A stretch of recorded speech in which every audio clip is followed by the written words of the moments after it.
In the Garden of Gethsemane, Jesus went to pray and he told them, I am with you, I am the word. He said, but pray that you fall not into temptation. Do you see why many people have scriptures in their head, but they are slaves of spirits? Because even if the word is with you, if there's no priesthood, you will fall into temptation. I am the word, but pray. If you don't pray, you will fall into temptation. You can have all the Bible in your head, you will fall into temptation. Because the word made flesh was with people. The word made flesh counseled them to pray. What will keep you standing is what prayer does to my word that is in your spirit. And so where there is no priesthood, people become vulnerable, because there is a program in the territory that has made them slaves already. A friend of mine relocated from one part of the country to another. He now discovered after 2 weeks that he started having lust.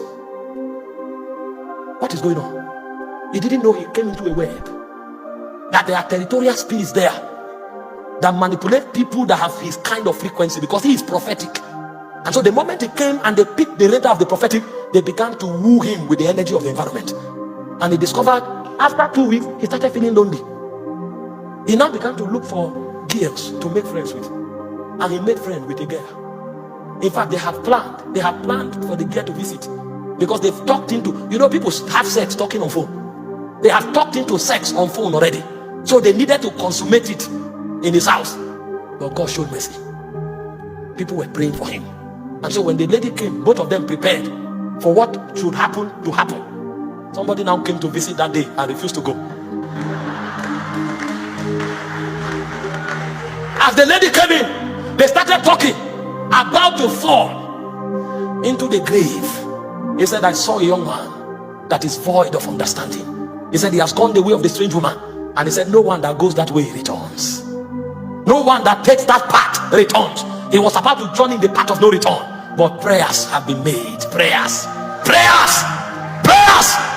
And so somebody from nowhere came to the house and sat down and wouldn't go. That day God took advantage of his appetite for stories, and they kept talking stories.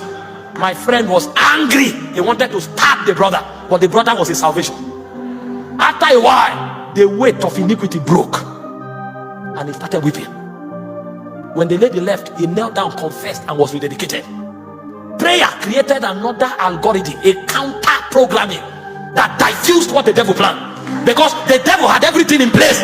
But when men pray, oh my God, when men pray, the power to shut darkness is activated. Sometimes you will be helpless, but prayer will help you. I was in a club, a pastor. I had the destiny of an apostle, but before I entered my calling, the devil had a program and manipulated my way into the club. And when I stood in the club, I had taken a bottle of Baron Devar, and I heard from the wall, the wages of sin is death. What gave the wall the power to speak was the prayer of my mother. He said, this one will serve you. Not one hair from his head will fall to the ground. So because of that prayer, even when I wanted to go the way of iniquity, I couldn't anymore, because I was a burnt offering. The one who had legitimate authority over me burnt me on the altar as a sacrifice to God. And so when I thought I was wise, when demons began to manipulate my prophetic radar, they couldn't take me too far, because those prayers, they can make stones to talk, they can make walls to talk. If men who rise to help you, even inanimate objects will suddenly come alive to save you, because prayer is the sword, the power that saves men. Anywhere prayer is withdrawn, anywhere priesthood is withdrawn, a people are about to perish. When Hannah said there was none holy as the Lord, she knew what she was saying. There's an intelligence locked in God to bring creation under government that the devil can never know, and that intelligence is quickened when prayer is at work.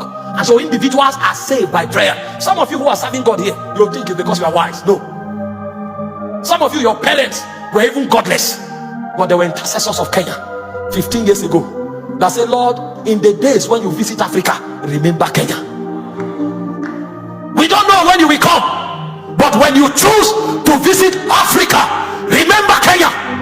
And because of their prayers, you were numbered. Hope you know that we are saved today because Abraham saw us. He said, Abraham, your father saw my day and he rejoiced in it. Intercessors begat us on the altar. That's why today you were just going to watch football and somebody told you an evangelist is coming, and you entered there, you heard the gospel and repented. You think it just happened like that? No, that was a program. Your steps has been manipulated. How you met that boy, how you were invited, how you accepted, how you came to the altar call, all of that were the tears of the intercessors. Because when the intercessors were crying, they were not just crying, they were burning. You see, as soon as Zion travailed, she brought forth her children. You are the offspring of the intercessors of ages past. And so when a nation is about to be saved, intercessors must rise. And the first kind of deliverance that prayer engenders are individual deliverances.